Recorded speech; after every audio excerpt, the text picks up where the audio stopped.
Nagsimula ang aking kwento noong taong 2009. Dati kaming taga Pampanga sa may San Fernando. Ngunit dahil na rin sa nabaon kami ng utang noong ma-ospital ang aking lolo, yung papa ng aking ina, ay kinailangan naming ipangbayad ang aming bahay sa bangko. At dahil nga wala naman na kaming dahilan upang magstay pa sa Pampanga, kung kaya't agad kaming naghanap ng bagong matitirahan. Hanggang sa napadpad kami sa San Mateo, Rizal. Doon ay nakita namin ang partikular na bahay. Sa may parting plaza, to be exact, na kung tawagin namin ay lumang bahay. Bukod kasi sa marumi at sira-sira na ang bawat sulok ng mga dingding at mga kisame, ay ramdam mo rin ang makalumang vibes. Doon mismo sa buong lugar. Sa labas pa lamang ng pinto nito, ramdam mo na. Ewan ko nga at kung bakit natripan nila mami itong tirahan namin nun. Pagpasok mo rin kasi sa malaki at lumang gate, ay madadaanan mo muna ang malawak na itong tila parking lot. Sa gilid naman na bahagi nito ay ang dating mini grocery na ginawa na lamang noong panahon na yun. Natambakan ng malalaki at iba't ibang uri ng mga kahoy at lumang mga kagamitan ng may-ari dati. Bago ka naman makapasok sa pintuan ng mismong bahay, sa may pader doon, ay ang maliit naman na bintana ng kapitbahay.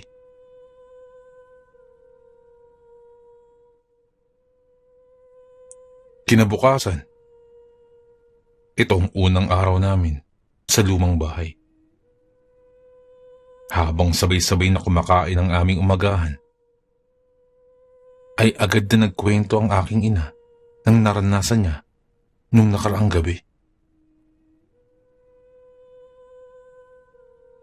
Sabi ni Mama, napanaginipan niya raw ang isang babae habang nakatali ito ng kadena at nakapwesto sa tabi ng PC set namin na nasa loob ng kwarto nila ng aking ama. Dagdag pa ng aking ina, ay namumula raw ang mga mata nito habang nanlilisik na nakatingin sa kanya at nagpupumilit na makawala sa mga kadenang nakatali sa paa, kamay, at katawan nito upang malapitan lamang daw siya. At dahil hindi pa naman nakikita mismo ng dalawang mata ko, kung kaya naman ay isinawalang bahala ko na lamang ang kwento ni Mama. At inisip na baka simpleng panaginip lamang ito ni Mami.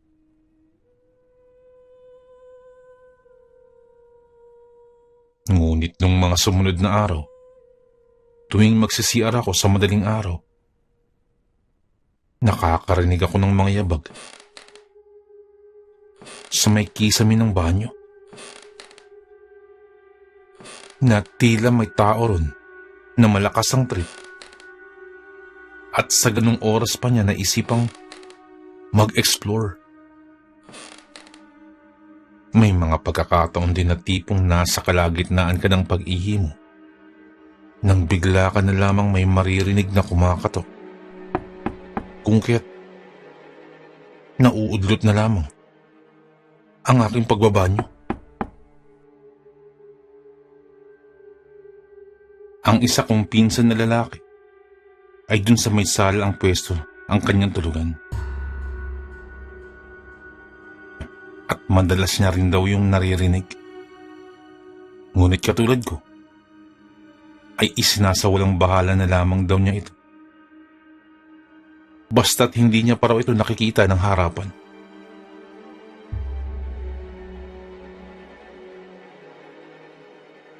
Isang beses, nung maagang pumasok sa kanilang trabaho ang aking ama, kasama ang pinsan kong lalaki at si ate naman ay sa eskwelahan niya. saktong kakatapos lang daw yun ni Mami sa pag-ayos ng hapag. Kakaupo niya lamang daw nang makita niya ron na sumilip ako sa kortinang kinasasandalan niya. Sabi ni Mami, tinawag niya raw ako nun at niyayang kumain. Ngunit imbis daw na pumesto ako sa lamesa, ay nakatingin lamang daw ako ng mga oras na yun kay Mami. Bago muling nagtatakbong pumasok sa loob ng kwarto. Sinundan pa raw ako nun ni Mami sa kwarto. Ngunit pagkarating niya raw dun, ay nakita niyang tulog na tulog pa rin ako at humihilik pa. Sa bahay din na yun, napansin namin na laging nagtatalo ang aking ama't ina na hindi naman normal para sa kanila. Dahil sa sobrang sweet ng dalawang ito. At langgam na mismo ang magsasawa sa kanila. Ngunit may pagkakataon pa noon na sa tuwing magtatalo sila, ay sa labas mismo ng bahay katabi ng screen door natutulog si Mami. Habang balot na balot ito ng paborito niyang hoodie at ilang araw na hindi kakain. Isang beses pa na nangyari ito. Pagkakita ko kay Mami sa labas, ay siya rin namang paghablot ng paningin ko rin sa isang babae na hindi kalayuan sa pinagpapwestohan ng aking ina. Nakaputi itong bestida habang nakalugay ang maitim niyang buhok na nakatingin sa direksyon ni Mami. Hindi ko makita ang mukha nito dahil bukod sa madilim ng paligid, ay blur lang ang mukha nito. Habang ang bandang baba naman ng katawan niya ay tila usok lamang, kaya mukhang nakalutang lamang siya sa ere. Nung gabi rin na yun, kalagitnaan ng tulog ko, ay nanaginip ako na tila may kung sino sa ilalim ng kamang tinutulugan ko. Sa kwarto kasi ay tatlo kami magkakatabi. Si Lola, si ate at ako. Noong oras na malapit ko nang makita ang kabuuan ng taong nasa ilalim ng kama, ay siya namang pagkagising ko dahil sa literal akong nahulog dito. At saktong nakaharap na ako sa mismong ilalim ng kama. Isang araw, buwan na rin naman ang itinagal namin sa bahay niya. Kumbaga, nasanay na lamang kami sa mga kababalaghan na nararanasan namin dun. Kung kaya naman dahil sa wala nang mapaglibangan ang aking ina, ay nagdesisyon kaming magpatayo ron ng sarili naming sari-sari store. At dahil malaki naman ang lugar at ang pinaka-parking ng bahay, na sa tingin ko itatlong sasakyan ay kasya sa parking nun. Noong mga panahon yun, ay uso pa ang issue tungkol sa mga nangunguhang bata upang ibenta ang laman loob. Kung kaya naman maaga pa lamang ay nagpaalam na akong maliligo muna sa may labas, hindi kalayuan sa screen door mismo ng bahay. Habang nag-i-enjoy ako mag-swimming sa maliit kong swimming pool kasama ang aking ate at dalawa ko pang pinsan, ay nahagip ng mga mata ko ang isang batang lalaki na nakadungaw sa maliit na bintana ng kapitbahay namin. At dahil friendly ako dati, ay nginitian ko ito na agad din namang naglaho nang ngumiti rin ang bata pabalik sa akin. Isang ngiti na nagpatindig ng mga balahibo ko. Nakakatakot ang kanyang ngiti kumpara sa isang ngiti ng isang tao. Ang kanyang ngiti umabot sa magkabilang dulo ng kanyang tenga. Nais ko pa sanang magbabad sa swimming pool, ngunit dahil sa batang yun, ay nagmadali na akong pumasok sa bahay. Hindi yun ang nag-iisang beses na nakita ko ang ngiti ng batang iyon. Dahil nung 6:00 na ng gabi at tinutulungan ko si Mami na magsarado ng tindahan, pinapasok niya na ako sa loob ng bahay dahil umuulan na nun. At nandun naman daw si Daddy upang tulungan siya. At dahil nagsisimula na rin naman ang paborito kong palabas sa TV, kung kaya naman patakbo kong tinungo ang papasok sa mismong bahay. Ngunit bago pa man ako tuluyang makapasok, ay nandun ulit yung bata. Literal na malaki ang kanyang ngiti na umaabot sa kanyang mga tenga. Habang kinikilabutan naman ako na sinusundan lamang niya ako ng tingin habang tumatakbo. Hindi ko alam, ngunit imbis na alisin ko lamang ang paningin ko sa batang yun, ay tila may hipnotismo ang mga mata niya na napako na lamang ang tingin ko rito, na naging dahilan upang masubsob ako at pumutok ang kaliwang tuhod ko nun. Agad naman akong nakita ni Mami at nilapitan. Tinanong niya ako kung anong nangyari. Ngunit nang sinabi ko ang dahilan, pagkatingin namin pareha sa maliit na bintana, ay wala na doon ang bata.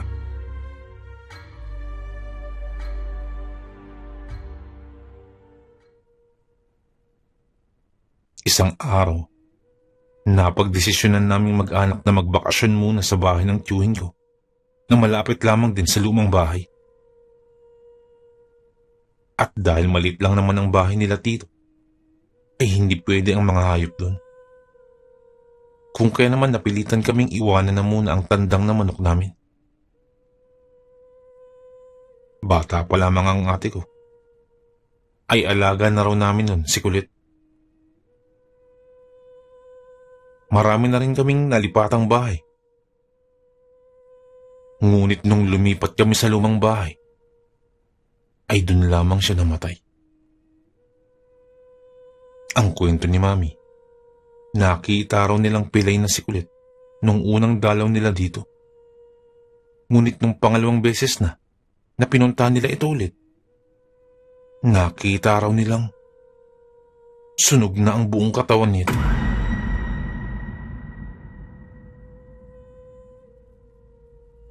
Dagdag pa nila, nasa parte daw nung dating mini grocery na ginawa na lamang tambakan ng may-ari, ay pakiramdam daw nilang may mga matang nagmamasid sa kanila. May mga naririnig din silang maliliit na mga boses at mga yabag na nanggagaling dun.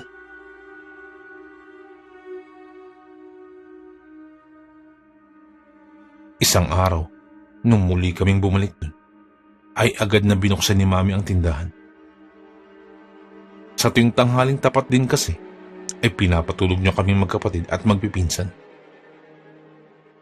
Naunang nagising nun sa akin si ate, na hindi ko na namalayan na lumabas na pala ng kwarto. Dahil hindi ako sanay na nakabukas ang ilaw, kung kaya naman pinanatili kong madilim ang buong paligid sa tuwing natutulog ako. Sa tuwing naguunat ako, ay sakto rin namang naaaalimpungatan ako. Noong oras na yun, pagkabaling ko sa kabilang side ng kama, ay naaninagan ko ang isang matandang babae na nakatihayang nakahiga habang kapwa nakapatong ang dalawang kamay nito sa ibabaw ng kanyang tiyan. At itim na itim ang kulay ng kanyang suot na damit. Nung una'y kampante ako sa pag-aakalang ang lola ko ito. Ngunit nang lumandas ang paningin ko sa bandang mukha ng matanda, ay wala akong nakitang mata, ilong, o kahit man lamang bibig nito. Literal na wala siyang mukha. Pinilit kong sumigaw nun. Ngunit kahit anong gawin ko, ay walang lumalabas na salita mula sa aking bibig at hindi na rin ako makakilos. Panidasal na lamang ako na hindi rin naman nagtagal ay naikilos ko ng aking hinlalaking daliri sa paa at sumunod nang naiglaw ko rin ang buo kong katawan. Sinamantala ko iyon upang tumayo na sa pagkakahiga at patakbong lumabas ng kwarto. Noong unay hindi ko pa mabuksan ang pintuan dahil parang may pumipigil dito sa labas. Kalaunan ay nabuksan ko rin. Pagkalabas ko, nakita ko agad ang ate ko na nakaupo sa may sofa sa sala. Agad ko siyang tinanong kung nasaan si Lola. At sa labas, sa may tindahan, ay nakita ko ang lola ko nakakwentuhan si Mami habang kapwa sila nakaupo at pinagmamasdan ang mga nagdadaan ng mga sasakyan sa kalsada. Ikinuwento ko sa kanilang lahat ang nangyari niyan. Na agad din naman akong sinamahan ng lola ko na bumalik sa kwarto upang i-check. Ngunit pagkabukas ni lola ng ilaw dun, ay wala nang bakas ng kahit na sino na naroroon kanina. Upang makalimutan ang nangyari, ay napagpasya namin nila ate kasama ang mga pinsan ko na maglaro na lamang ng tagu-taguan. Ako sa may CR, si ate sa kwarto nila Mami. At nung kami na ni ate ang naghahanap sa pinsan kong lalaki, ay nahihirapan pa kami dahil sa may kisame pa nito na isipang magtago.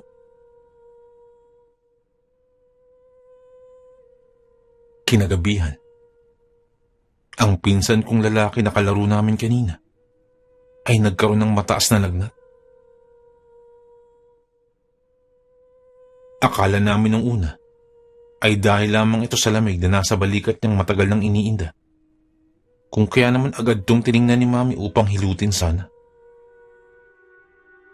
Ngunit pagtaas ni Mami ng t-shirt ni Kuya, ay siyang pagkakita namin sa bakas ng isang hugis kamao na tila sinuntok ito ng sobrang lakas. Sinubukan ni Mami na pindutin ito ng mariin. Ngunit ang tanging sagot na lamang ni Kuya na konting sakit lang daw at wala siyang katiting na nararamdaman. Sakto rin namang kinabukasan ay siyang punta ng may-ari ng mismong lumang bahay upang maningil ng paupa. Nung araw na yun, ay sinabi namin sa kanya lahat ng mga naranasan namin sa paupahan niyang bahay. Ewan ko kung naawa lang ba siya sa amin o ano. Pero hindi rin naman nagtagal, ay umamin na rin ito.